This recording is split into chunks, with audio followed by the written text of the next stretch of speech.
তো গাইস আসসালামু আলাইকুম। তো আমরা আজকে চলে আসলাম দোহার মইনট ঘাটে। তো আজকে শুক্রবার, তো এসে দেখলাম অনেক ভিড়, মানুষের চাপ। তো সবাই ব্লগটা দেখুন। আর গাইস সবাই মইনটে এসে ঘুরে যাবেন, আর এই দোকানে সিঙ্গারা খেয়ে যাবেন। সিঙ্গারা খুবই সুস্বাদু। তো সবাই ভিডিওটি দেখেন আর চ্যানেলটা সাবস্ক্রাইব করে দিন। ধন্যবাদ। নাহি লাগে জোড়া ও নয়ন ভোলা না রে যায় না পারা।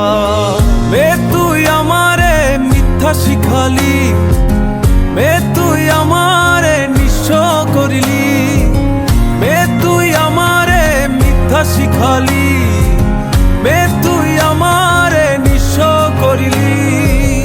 অন্তর পুইরা গেল কবে, ধোকায় ডুইবা নিল নদে আমার ভাঙা তরি।